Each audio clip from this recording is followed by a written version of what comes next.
host of the Big Red Wrap-Up every Tuesday night, and Severe Reaction, and co-host of the Let It Fly show, Mr. Michael Severe. How you doing, my friend? I'm good, Adam. How are you, man? Dude, I'm glorious. I appreciate you taking the time to join me. All right, man. Nebraska football is off to a 2-0 start. Big win over Colorado on Saturday night in electric atmosphere, and the Huskers are ranked. What are your thoughts on the first two games of the season so far from Matt Rule's boys? It's pretty much going like I thought it would. I was pretty close to the score against UTEP based off of what they had coming back and all the changes they made. And then I think like a lot of people, we kind of knew what the Colorado game could be. The question was, could Nebraska actually do what we thought? And they did, dominating at the offensive line, dominating defensive line, putting Shakur down, getting 10 pressures along with the 6 sacks. I think it's pretty much gone like I thought. I made a prediction before the season. I thought they'd be ranked after the first 3 games of the season. Well, they're ranked after the first 2 games of the season. So it's gone a lot like I thought it would. I think the only thing that's kind of been surprising at all is how much poise that Dylan Raiola has. I thought he'd be good, and I thought he'd be poised, but he's beyond any true freshman I've seen in a very long time. So that's probably my biggest surprise is how poised he's been. So when you look at the stats for our starting quarterback a year ago versus our starting quarterback so far this year versus 2 games. A year ago at this time, Jeff Sims was 20 of 34, 58% completion percentage, 220 yards, 7 turnovers. Dylan Raiola so far this year, 42 of 57, 74% completion percentage, 423 yards, no turnovers. What do you attribute a true freshman versus a guy who was experienced last year? Not trying to throw shade, just pointing it out. Why do you think he's able to take care of the ball so much better? Is it that poise? Is it something else? Is it Glenn Thomas, the quarterback's coach? What do you attribute that to? I think a big thing, and this is not everything, but I think that Jeff Sims or any other quarterback would have done better last year, starting with UTEP at home and then playing a second game at home, opposed to going back-to-back Power 5 road games in Minnesota and Colorado. That's just one thing I think anybody would do better. But I think it's because he was raised to do this. Dylan Raiola has been raised since he was 6, 7 years old to be this guy, to be this quarterback. And so he understands, if I'm in trouble, I get rid of it. If it's a sack situation, I can't get rid of it, well, I'll take the sack. So he understands all of that. I think the biggest thing when you look at his numbers, and you mentioned no turnovers, he's only got 2 turnover-worthy plays, which is incredible to think about, again, with the freshman. One from the UTEP game, and, of course, the one where it should have been intercepted when Ramir Johnson caught it. But he has done everything he could possibly do, and it's because of the way he was raised. He was trained with 4 different high schools, 4 different systems, 4 different groups of coaches, so he could be ready for this moment to play these games. That's why he's so good. Those are some great points. Very valid points, starting with, hey, he's had a home game versus UTEP, Colorado at home versus how he was raised. And I pointed it out too. Multiple years, okay, he was at a different high school, all 4 years, as you pointed out. And, that can be a cause for concern. Will he stay? Will he go? Yada, yada, yada. But as far as being accustomed to starting over in a brand new scheme every single year, this is year 5 out of 5 for him, so nothing new for him. When you look at the black shirts, they were all over Shedeur Sanders. All right, Colorado's offensive line had more holes than a leaky cup. But this stat is just insane to me. Nebraska still only blitzed 22% of the time. Yep. Okay, are they just that good at getting on Saturday versus Colorado? Are they just that good at getting after the quarterback? Is Colorado's offensive line that bad? Is it a mixture of both? What are your thoughts? Well, you know very well, a 3-man front, that means there's usually 5 guys available to be sent. So in order to get more, actually technically called it a blitz, according to the analytics people that keep these tracks, it's got to be really more than 5 for them. So not knowing which one of the 4th or 5 guys is going to come on that front, it gives quarterbacks and offenses so much problems. And being that Nebraska has about 9 deep on this defensive line, a big reason is because of the combination of players they have. When you have the speed of James Williams and you have the power of Nash and Ty, and you have a mixture of Jamari Butler, and then you get deeper and deeper with all those guys, I think it's just really hard for offensive lines to handle it. Now, Colorado's offensive line, which they built from basically NIL, and they got a true freshman out there at left tackle, they were going to struggle against anybody, I think, personally. They struggled against North Dakota State, even though they got the one sack, they got a bunch of pressures. But if you're going to put that offensive line out there with that little experience together and a true freshman at left tackle, in the noise that was produced, you know how hard it is for an offensive tackle to get off the ball against a really good defensive end, because you were one of them. But think about when it's loud and they can't even hear and they're looking in for the snap. They had no shot coming into that game. And I think most of us thought that'd be the case. And I know Matt Rule believed that'd be the case. All right, so here's some stats on the Black Shirts, and then I want to get your thoughts on how good they can truly be this year. All right, so far they've scored in each of the first two games: a safety versus UTEP, touchdown versus Colorado. They're allowing 17 points, allowed a total of 17 points, 8.5 points per game. That's 18th in the country. 72 total rush yards allowed, 8th in the country. 1.57 yards per rush. That's 6th in the country. 0 rushing TDs allowed. That's 1st in America. 8 sacks so far, good for 6th in the country.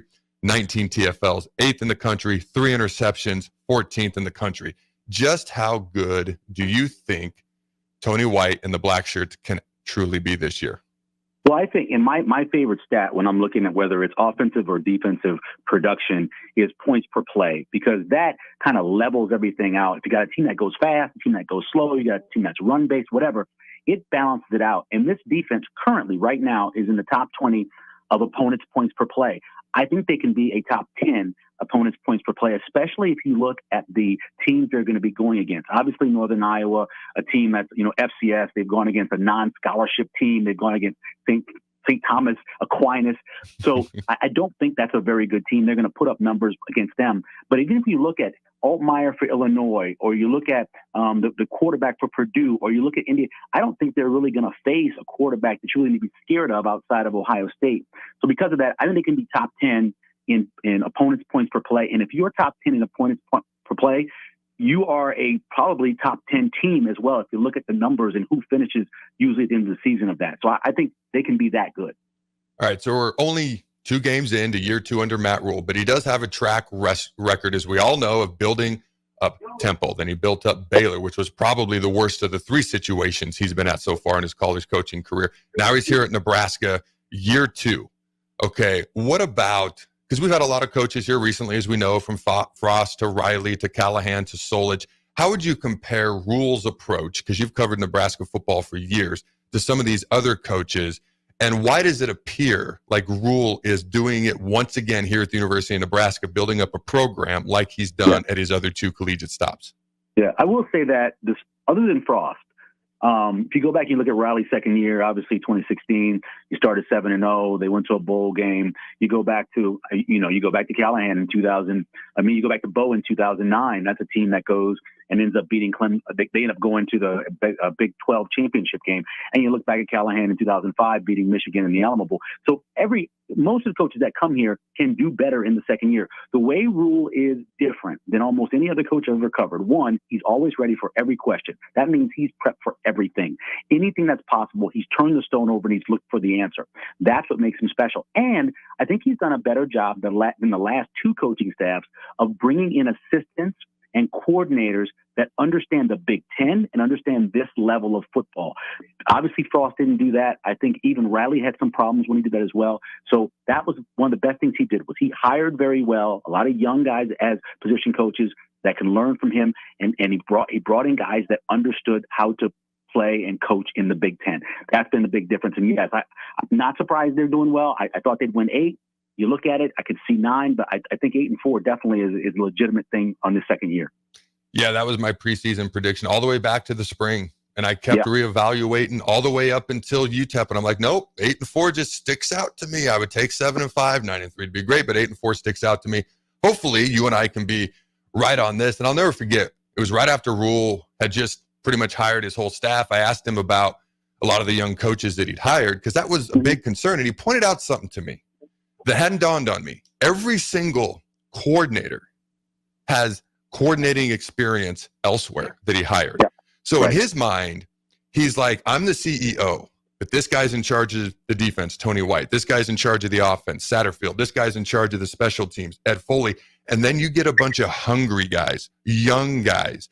Because you get an older and experienced position coach, that's a phenomenal thing. but you get a young guy who just wants to learn and grind because they're trying to earn their way. There's a lot of benefit to that when you've got someone in charge of them who does have experience, AKA the coordinators that he hired. And when he explained that to me, I was like, holy cow, that makes so much sense. So we'll see how it plays out over time. Looks good so far. All right, it appears, because I've been saying all offseason, we got a talented running back room, but somebody's got to take the bull by the horns. It appears that it's Dante Dowdell and Ramir Johnson are the 1-2 punch for now. We've still got Emmett. We still got Gabe. But what are your thoughts on those two backs seemingly grabbing the bull by the horns so far this season? I think they obviously, like you said, bull by the horns, but the same thing, that bull a lot of times will shake you off. And I think as this season goes along, we're still going to see Emmett Johnson getting his time. We're still going to see Gabe Irvin. We heard, this week for the first time that Dowdell's got an asthmatic issue, so he can't, work out as hard at times. He can't go as many plays in a row. So having Ramirez there is great, but, running backs get banged up. I think Gabe Irvin's going to have his chances. I think Emmett Johnson is a really complete back. I think he'll get his shot. Right now, yes, you'd love to see Dante Dowdell just knocking people over, breaking people's arms the way he runs. But I think as this season goes along, you're probably going to need all four of those guys eventually during this season to win games. And so I think they all are going to be a part of the mix by the time we get to the end. There's so much insane depth in that running back room. Gabe Irvin was tabbed as the first ever running back in the history of Nebraska football to start his first game as a true freshman under Frost. Rule gets here. He freaking loves Gabe. Obviously, he gets banged up a couple times. Emmett comes in and starts over half the games last year, starting out the fourth string running back of the year. But it's the other two guys who have kind of stepped up so far in Ramir and Dante. My point is any of these guys are capable of starting. Any of these guys are capable of having a big game. All right, man, 4-0. Do you see 4-0 2 weeks from now? Because Illinois doesn't look like a pushover, but what do you think Nebraska's record is going to be after their first 4 games? I just finished watching Kansas and Illinois, just kind of get an idea of what that game looked like. And Kansas turned the ball over 4 times and had a touchdown call back early. And so I don't think Illinois is a bad team, but I think Nebraska can get to Luke Altmaier. I think they can handle them. Fagan is their running back, and the kid is really good, but I think Nebraska can slow him down. I think Nebraska can legitimately get to 6-0. I think that's the number that this kind of stands out to me. Yeah, you got to go on the road, Indiana, Purdue. Those could be tough games, but I think Nebraska's built to go on the road because of how good they are in the trenches. But I feel really good about the Illinois game. Friday night, again, it's going to be loud in here. Altmaier is not a big arm quarterback. He's not a real run threat that's going to hurt you. I think Nebraska takes care of Illinois pretty soundly.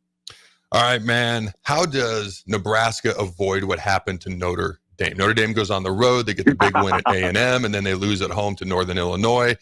Obviously, we've got Northern Iowa coming in. There's starting to be a lot of excitement, and I'm sure they're hearing nothing but wonderfully positive things, which is great. But how do they not fall into the pitfall of losing a game that they really, really shouldn't if you're a Nebraska football player? What's crazy about that is, the same thing happened to Notre Dame against Marshall. So this has happened to them before under this coaching staff. But you can listen to Matt Rule talk about it. They preach so much one game at a time. He's got great assistant coaches, as you talked about. Those guys are great motivators. And I think a thing that really helps a team is their depth in this situation, because those young guys are going to push those older guys all week long in practice, as you know how that goes. And you get to a point where you're playing a team like Northern Iowa, the whole goal is let me get the backups in. Let's put them away. And again, as I said, this is not Northern Illinois, who has had many upsets before in this situation. Northern Iowa played a non-scholarship team in their first game against Valpo, and they played against St. Thomas Aquinas, which I didn't know was even a team. They're the Tommies. I had no idea about it, but they're going to handle this team pretty well.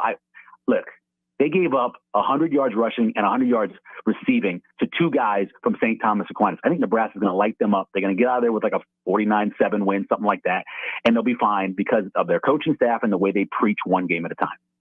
With all due respect, I genuinely thought St. Thomas Aquinas was like a high school. I genuinely thought that. Okay, before you said that. I'm with you. I'm not trying to take a shot. Like when you said that, I was like, did they play a high school? Did I not know that? Okay. Last question I got for you. And you're one of the most well-rounded, knowledgeable individuals I've had the pleasure of getting to know in the media. So I'm going to throw a non-Nebraska question at you, and I can't wait to hear what you have to say. All right. Michigan loses bad at home to Texas, Big Ten, SEC. Now we've got Alabama, who's 4th in the country, heading up to Madison, Wisconsin. Okay, the Badgers aren't ranked, but it's in Wisconsin's house. How do you see that game playing out? And can the Big Ten earn a little respect back if Wisconsin can even win or make it a very competitive game? Yeah, and that Michigan-Texas game was more about Texas. Texas is that good. They're that deep. Michigan's not a bad team. Texas is just really good. As for Wisconsin, the worst thing that could happen to them is what happened to Alabama last week, them struggling early. And they got a lot of teaching tape out of that game. If they had a blowout last week, I'd feel better about Wisconsin having a shot. But the fact that Alabama struggled last week for 3 quarters, I think they're going to come out and they're going to give Wisconsin all kind of trouble. I think that's a 3-touchdown game win by Alabama. Obviously, things can happen with turnovers and special teams, but I think Alabama all week now is hearing about how they played in the first 2.5, 3 quarters last week. All right, Michael, Alabama is a 15.5-point favorite right now. I appreciate you taking the time to join me. As always, it's been fun, my friend. Appreciate it, man. Thanks, Adam.